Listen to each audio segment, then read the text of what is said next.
Hutan Indonesia sebagai salah satu penopang paru-paru dunia sering menjadi sorotan mata dunia dari segi luas, habitasi, serta fenomenanya.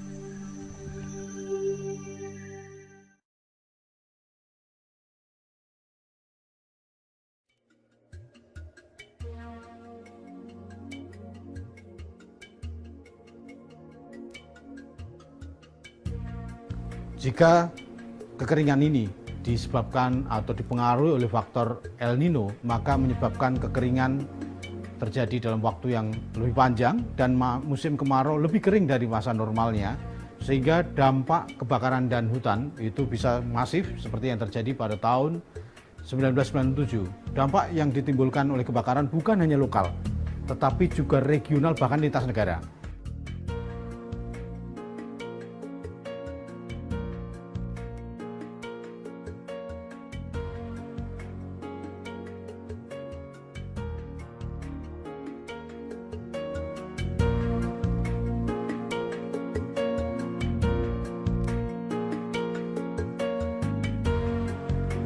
Pola curah hujan di wilayah Indonesia sudah berubah. Yang awalnya kita bisa mengatakan musim kemarau 6 bulan, musim penghujan juga 6 bulan, sekarang sudah mulai perubahan dan nampaknya pola hujan juga sudah berubah. Di mana curah hujan lebih pendek durasinya. Kemudian musim kemarau terjadi lebih kering daripada masa sebelumnya. Ini dari faktor curah hujannya, sehingga sangat menimbulkan akan menimbulkan tingkat sensitivitas kebakaran lahan dan hutan akan semakin meningkat.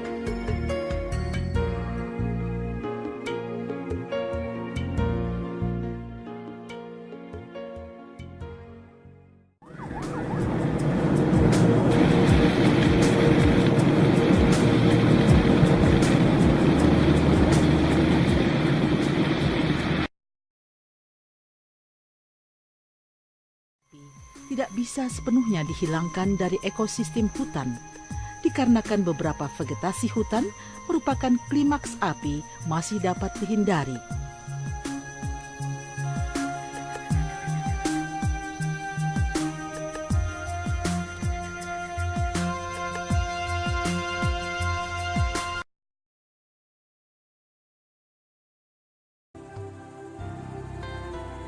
Degradasi luasan hutan yang tak terkendali tidak akan terjadi seandainya kita memahami dengan baik akan pentingnya keberadaan hutan bagi peri kehidupan manusia.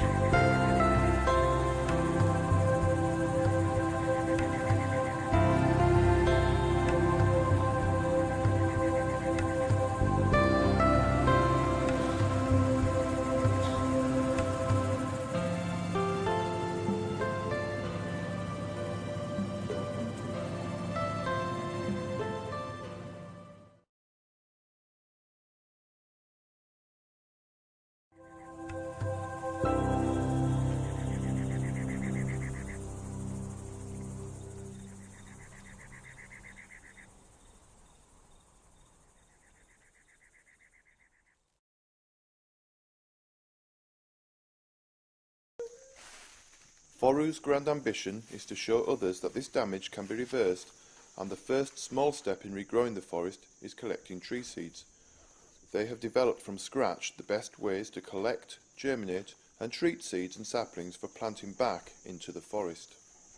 Englandhandia spicata. So it's off this tree? And how big do you reckon that tree is? 50 metres. After years of patient research, they now know where and when to find the seeds they need. It's painstaking work, but they are making important new discoveries.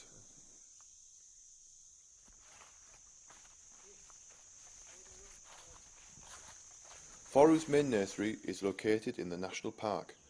I was shown around by Chertsak Kwarak, the nursery manager and forest scientist. Chertsak and his team have worked out the best methods for germinating the seeds and growing them into saplings. We use the sulfuric acid. Right, to break the seed coat so they germinate. Or scarification. Look like this. This is what they're doing. Use the skisser.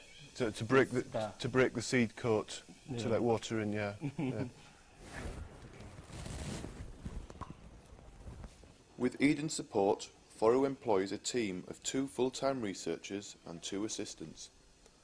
Over the last decade, the team has studied more than 400 tree species, choosing the best 45 to use for restoring the rich ecology of the forest. The biggest problem is that the fact that we have a lack of information about how to restore degraded areas, and this is why a project like this is important to generate that kind of information. So you're saying, actually, many people think that it's very easy to replant the forest, or even that the forest will come back on its own.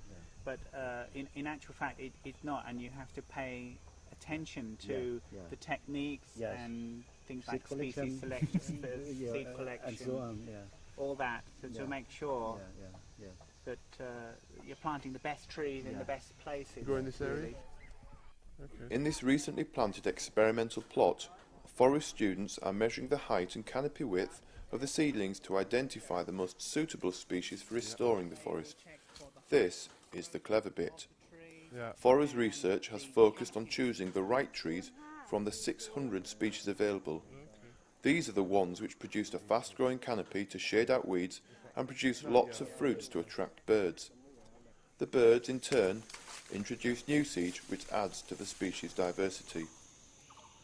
And in this plot, planted 5 years earlier, I felt a real sense of the forest.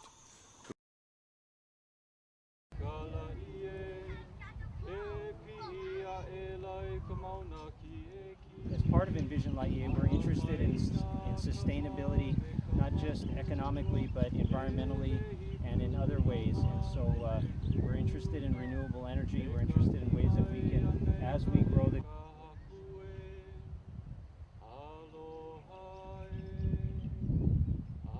burnt all the native plants, and so there's this big open area for settlement. What we want to do is plug this hole to stop the invasive species up into the forest. And then today, of course, we got to plant some native trees. We brought some koa and Hawaiian sandalwood, which hasn't been up here for, since the 1820s when it was all cut down.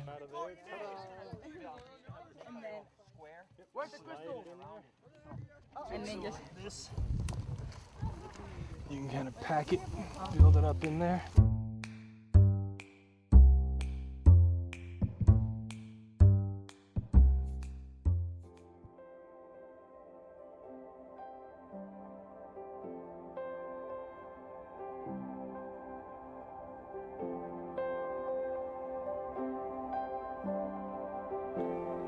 The Caledonian Forest.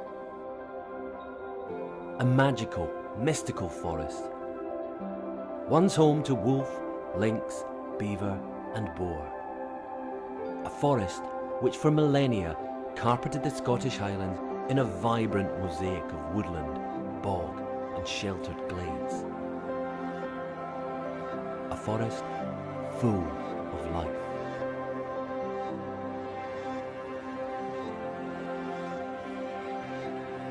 Over millennia, this once great forest has gradually disappeared. Felling, burning, and more recently, excessive grazing has reduced the forest to a fraction of its former range. With high numbers of deer and sheep still roaming the highlands, young trees are unable to establish themselves, and in many places, even these isolated fragments of forest are slowly dying.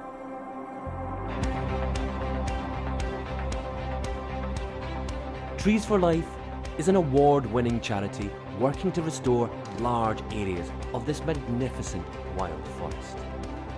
To date, we have planted over 1 million native trees across the Highlands, including our own conservation estate at Dundregan, near Loch Ness. We're now working to expand the forest with 1 million more trees by 2018. Each tree we plant or protect from grazing could live for hundreds of years, and in its lifetime will provide a home for plants, insects, birds and mammals. In time, these islands of forest will reach out and join up with other islands, transforming the landscape and benefiting a wide range of species, including this one, us. Trees for Life's vision is to see a fully restored natural forest across large parts of the Scottish Highlands, complete with those species that have been removed. It's the right thing to do. If you share our vision, if you want to help build a future forest rich in wildlife, you can by supporting Trees for Life. Please give your support by planting a grove of trees to celebrate a special person or event, joining Trees for Life to get more involved in our pioneering work, or volunteer on a conservation week to enjoy planting trees amongst the spectacular mountains and glens of the Scottish Highlands. Thank you.